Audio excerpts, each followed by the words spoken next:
জাতীয় মানবাধিকার কমিশনের নামে বিরোধী দল ও মতকে দমন কমিশন হিসেবে সেটি ব্যবহার করা হয়েছে। বিএনপিকে দমন করার বৈধতা জাতীয় মানবাধিকার কমিশন উৎপাদন করেছে। আমরা জাতীয় মানবাধিকার কমিশনের চেয়ারম্যানকে বলতে শুনেছি, জামাতের নেতাকর্মীদেরকে গুলি করা বৈধ, মানবাধিকার টিকিয়ে রাখার স্বার্থে। আমাদের সবচেয়ে বড়, আমরা ইতিহাস থেকে কোনো শিক্ষা নেই না। আমি এই সংসদে দাঁড়িয়ে, এটা হিস্টোরিক্যাল ডকুমেন্ট হিসেবে থাকবে, এটা এই বছর পাশ না হোক, আগামী বছর পাশ না হোক, সংখ্যাগরিষ্ঠতার দোহাই দিয়ে হয়তো এটাকে ল্যাপস করা যাবে, কিন্তু এই সংসদে জাতীয় মানবাধিকার কমিশন অবশ্যই পাশ হবেই হবে। মাননীয় স্পিকার, ধন্যবাদ মাননীয় সদস্য। মাননীয় আইনমন্ত্রী, এখন আইনমন্ত্রীর turn. Want you speak, honourable minister? Yes, I want to. Let the I minister want to speak. reply. মাননীয় স্পিকার, আমার মাননীয় সংসদ সদস্য খুব সুন্দর সুন্দর বক্তৃতা দিয়েছেন। বক্তৃতাগুলো পল্টন ময়দান, প্রেস ক্লাব, ঢাকার রাজপথের জন্য, মুক্তাঙ্গন অনেক বেশি জুসি, অনেক বেশি প্রাসঙ্গিক। মাননীয় স্পিকার, আমার মনে হয় উনি সব পড়েছেন, শুধু বিলটা পড়েননি। এই বিলটা এনেছি, বিলটার প্রথম লাইনেই দেওয়া আছে, যেহেতু মানবাধিকার কমিশন অধ্যাদেশ 2025 এর বিষয়ে সংশ্লিষ্ট স্টেকহোল্ডারদের সহিত অধিকতর পরামর্শ যাচাই বাছাই করা প্রয়োজন। মাননীয় সদস্যবৃন্দ, দিনের কর্মসূচি অনুযায়ী আমি এখন মাননীয় আইন, বিচার ও সংসদ বিষয়ক মন্ত্রী মোহাম্মদ আসাদুজ্জামানকে সংসদে উত্থাপিত আকারে জাতীয় মানবাধিকার কমিশন রহিতকরণ ও পুনঃপ্রচারণ বিল 2026 অবিলম্বে বিবেচনার প্রস্তাব উত্থাপনের জন্য আহ্বান জানাচ্ছি। মাননীয় স্পিকার, আপনাকে ধন্যবাদ। মাননীয় স্পিকার, আমি মোহাম্মদ আসাদুজ্জামান, মন্ত্রী আইন, বিচার ও সংসদ বিষয়ক মন্ত্রণালয়, প্রস্তাব করছি যে জাতীয় মানবাধিকার কমিশন আইন 2009 পুনঃপ্রচলন করিবার উদ্দেশ্যে আনিত বিলটি জাতীয় মানবাধিকার কমিশন রহিতকরণ ও পুনঃপ্রচলন বিল 2026 অবিলম্বে বিবেচনার জন্য গ্রহণ করা হোক। এত আগে বিবেচনা উত্থাপন করেছেন, এই ব্যাপারে একটি আপত্তি আছে।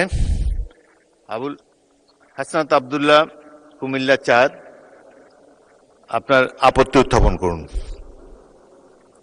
2 মিনিট সময়। মাননীয় স্পিকার, মানে এই সংসদে আজকে যেই পাটাতনের উপরে দাঁড়িয়ে আছি, এই সংসদটি প্রতিষ্ঠিত হয়েছে, এই সংসদের সংসদ নেতা, বিরোধী দলীয় নেতা, এই সংসদের ট্রেজারি বেঞ্চে যারা উপস্থিত আছেন, প্রত্যেকে এই সংসদে আসার পথে যেই ক্রান্তিকালীন পর্যায় অতিক্রম করে এখানে এসছে, এই পুরো জার্নির পিছনে যে আইনটি জড়িত সেটি নিয়ে হচ্ছে আমরা আজকে আপত্তি উত্থাপন করছি, এবং সেটির জন্য 2 মিনিট, এটা এক ধরনের, মাননীয় স্পিকার, এটা খুবই অপ্রতুল। আমরা এই সংসদে বিভিন্ন বিষয়ে প্রশংসা, এই সংসদে বিভিন্ন বিষয়ে অনেক সময় অপচয় হয়, কিন্তু জাতির সাথে সবচেয়ে গুরুত্বপূর্ণ বিষয়ের আমাকে যে 2 মিনিট সময় দেওয়া হয়েছে এটি অপ্রতুল। আমি মাননীয় স্পিকারের কাছে আবেদন জানাবো, এই বিষয়ে টাইম কনস্ট্রেন্ট না করে আমরা আমাদের বক্তব্যটা যেন উপস্থাপন করতে পারি, সেজন্য আপনার অনুমতি প্রার্থনা করছি। মাননীয় সদস্য, সাধারণত আপত্তি উত্থাপন আগে সংসদগুলোতে 2 মিনিটে দেওয়া হতো, তবে আপনি যেহেতু বলেছেন, আপনি আরো 2 মিনিট বলেন, 4 মিনিটের মধ্যে বক্তব্য শেষ করবেন। মাননীয় স্পিকার, এই যে আইনটি আজকে যেটি পাশ করানোর কথা বলা হচ্ছে, এটির মধ্য দিয়ে 2009 সালের জাতীয় মানবাধিকার কমিশনের যেই আইনটি, সেটিকে রিস্টোর করা হবে। জাতীয় মানবাধিকার কমিশনের যে 2009 সালের যে আইনটি আছে, সে আইনের প্রয়োগ দীর্ঘ 17 বছর ধরে হয়েছে, সেটি আমরা দেখেছি। জাতীয় মানবাধিকার কমিশনের নামে বিরোধী দল ও মতকে দমন কমিশন হিসেবে সেটি ব্যবহার করা হয়েছে। বিএনপিকে দমন করার বৈধতা জাতীয় মানবাধিকার কমিশন উৎপাদন করেছে। আমরা জাতীয় মানবাধিকার কমিশনের চেয়ারম্যানকে বলতে শুনেছি, জামাতের নেতাকর্মীদেরকে গুলি করা বৈধ, মানবাধিকার টিকিয়ে রাখার স্বার্থে। আমরা জাতীয় মানবাধিকার কমিশন 2009-এ যদি চলে যাই, আমরা মাননীয় স্পিকার 2009-এ যদি চলে যায়, আজকে যদি 2025-এর অধ্যাদেশটিকে ল্যাপস করে দেওয়া হয়, এটি এই সংসদের জন্য আমাদের যে আমরা ফরওয়ার্ডিং একটা মুভে ছিলাম, আজকে এই 2025-এর অধ্যাদেশটি ল্যাপস করার মধ্য দিয়ে জাতি আবার ব্যাকওয়ার্ডের দিকে যাবে, এবং জাতি পিছিয়ে পড়ার একটা টেক্সট বুক এক্সাম্পল হিসেবে এই সংসদে এটি থাকবে। 2009 সালের জাতীয় মানবাধিকার কমিশন আদতে কোনো আইন না, এটা হচ্ছে সরকারি আরেকটা দপ্তর বানানো হয়েছে জাতীয় মানবাধিকার কমিশনকে। সেখানে স্পিকারের নেতৃত্বে যে সিলেকশন কমিটি করা হয়েছে, সেখানে স্বরাষ্ট্রমন্ত্রী থাকে, সেখানে আইনমন্ত্রী থাকে, সরকার দলীয় একজন এমপি থাকে, এবং সেখানে মন্ত্রণালয়ের হচ্ছে একজন সচিব থাকেন। অর্থাৎ একটা 6 সদস্য বিশিষ্ট একটা সিলেকশন বোর্ডের সেখানে 5 জনই হচ্ছে সরকার দলের। এখন একটা সরকার দলের একটা জাতীয় মানবাধিকার কমিশন, এটা হচ্ছে আমাদের আজকে আমাদের এলজিআরডি মন্ত্রী নেই, উনিই বলেছিলেন জাতীয় মানবাধিকার কমিশন হচ্ছে একটা মূলত বিরোধী দল কমিশন হিসেবে হচ্ছে ফাংশন করে। এখন বিরোধী দল দমন কমিশন হিসেবে মাননীয় স্পিকার ফাংশন করে। মাননীয় স্পিকার, জাতীয় মানবাধিকার কমিশন যখন এটা বিরোধী দল মত দমন কমিশন হিসেবে ফাংশন করে, আদতে এই কমিশনটা কিন্তু আমরা যদি দেখি মানবাধিকার যেখানে যেখানে ক্ষুণ্ণ হয়েছে এগুলা কিন্তু সরকারি সংশ্লিষ্ট সংস্থা করেছে। সেখানে বিডিআর, র্যাব, তারপর হচ্ছে আপনার বিভিন্ন বাহিনীদের সেখানে কিন্তু সরাসরি সংযুক্ত আমরা দেখেছি, তারা মানবাধিকারকে ক্ষুণ্ণ করেছে। কিন্তু 2009 সালের জাতীয় মানবাধিকার কমিশন আমরা দেখেছি, যদি বাহিনীর বিরুদ্ধে আপনি কোনো তদন্ত পরিচালনা করতে চান, তাহলে সেই বাহিনীর অনুরোধ আপনার, সেই বাহিনীর পূর্বানুমতি আপনার লাগবে, সরকারের পূর্বানুমতি লাগবে। মাননীয় স্পিকার, সরকারের পূর্বানুমতি নিয়ে সরকার যে মানবাধিকার ক্ষুণ্ণ করবে, সেই মানবাধিকারের তদন্ত কতটা স্বচ্ছ হবে সেটা এই সংসদের প্রত্যেকটা সদস্যই সেই বিষয়টি জানে। আজকে সরকার দলের একজন মাননীয় সংসদ সদস্যের আজকে এই বিলের যে ল্যাপস করে দেওয়া হবে। ধন্যবাদ মাননীয় সদস্য। মাননীয় আইনমন্ত্রী, ধন্যবাদ। বসুন। মাননীয় স্পিকার,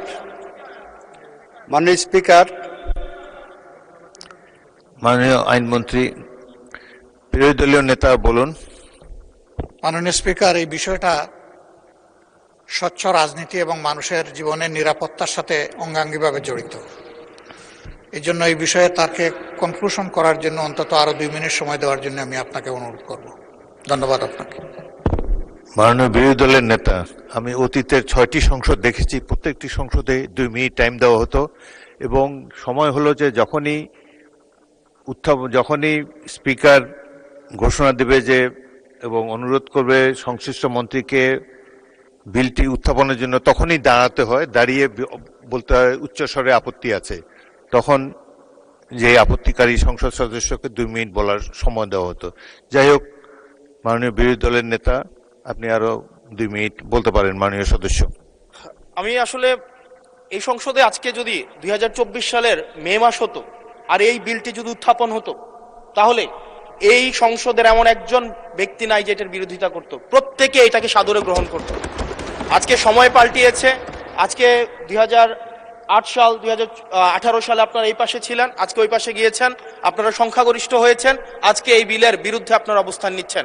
2024 সালের কোন এক মাসে, জুলাইয়ের আগে, এটা ফেব্রুয়ারি, জানুয়ারি, মার্চ, যদি এটা তৎকালীন ফেসিবাদ সময়ে যদি এই বিলটাকে 2025 সালের যে আপনাদের জাতীয় মানবাধিকার কমিশনের যে অধ্যাদেশটা আছে সেটা যদি এই সংসদে উত্থাপন করা হতো, 300 জন এখানে যারা উপস্থিত আছেন প্রত্যেকেই চাইতেন এই জাতীয় মানবাধিকার কমিশনটা সেটা যেন পাশ করা হয়। কিন্তু আজকে সময় পাল্টিয়েছে, ঋতু পরিবর্তন হয়েছে, আজকে চেয়ার পরিবর্তন হয়েছে, দিক পরিবর্তন হয়েছে, আমরা জাতীয় মানবাধিকার কমিশনের বিরুদ্ধে আমরা অবস্থান নিচ্ছি।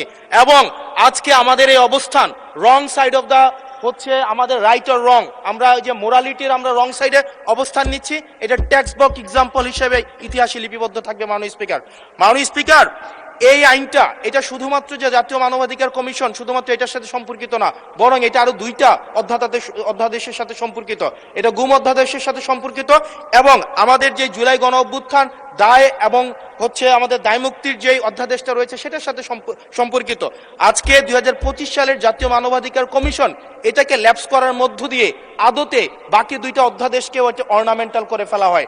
এটাকে আদতে সরকার এই পরবর্তীতে অধ্যাদেশগুলোকে রাজনৈতিক দমন পীড়নে যে ওয়েপনাইজ করবে না, সেটির কোনো নিশ্চয়তা নেই। মাননীয় স্পিকার, আমাদের সবচেয়ে বড়, আমরা ইতিহাস থেকে কোনো শিক্ষা নেই না, আমি এই সংসদে দাঁড়িয়ে এটা হিস্টোরিক্যাল ডকুমেন্ট হিসেবে থাকবে, এটা এই বছর পাস না হোক, আগামী বছর পাস না হোক, সংখ্যাগরিষ্ঠতার দোহাই দিয়ে হয়তো এটাকে ল্যাপস করা যাবে, কিন্তু এই সংসদে জাতীয় মানবাধিকার কমিশন অবশ্যই পাস হবেই হবে। মাননীয় স্পিকার, ধন্যবাদ মাননীয় সদস্য। মাননীয় আইনমন্ত্রী, এখন আইনমন্ত্রীর টার্ন।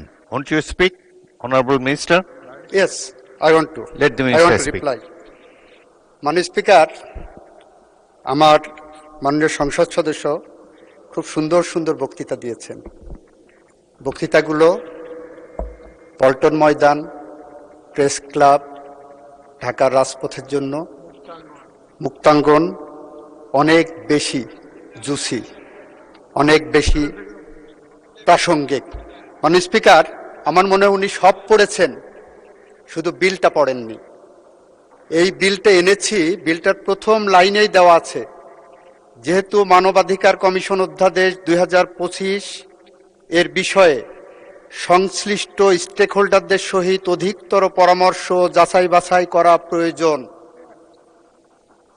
এবং যাতে করে 2009 সালের আইনটা বাতিল করে দিয়েছিলেন, মানবাধিকার কমিশনের জায়গাটা অসম্পূর্ণ না থাকে, ফাঁকা না থাকে, সেই কারণে আপাতত আমরা 2009 সালের আইনটাকে রেস্টোর করেছি, কেউ বলতে যাতে না পারে বাংলাদেশে কোনো মানবাধিকার কমিশন নাই।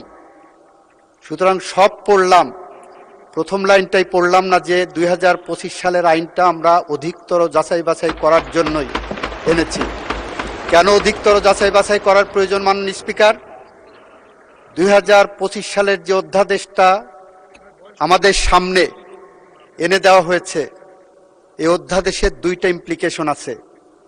একটি ইমপ্লিকেশন হলো, আমরা যখন কোনো আইন করি, কোনো অ্যাকশন নেই, কোনো অ্যাক্ট করি, সেটা যদি এমন হয় যে এটা করেছি উইথ অ্যান আল্টেরিয়র মোটিভ, এটা যদি এমন হয় যে এটা করেছি উইথ এ মেলাফাইডি মোটিভ, যদি এমন হয় যে বিএনপি ক্ষমতায় আসবে, তাকে কোনোভাবেই কাজ করতে দেওয়া হবে না, সেরকম উদ্দেশ্য যদি থাকে, সে ধরনের উদ্দেশ্যপূর্ণ আইন, আইনের ভাষায় বলছি, জুডিশিয়াল রিভিউয়ের ভাষায় বলছি, কনস্টিটিউশনাল লয়ের একজন ছাত্র হিসেবে বলছি, that law is a void of initial law.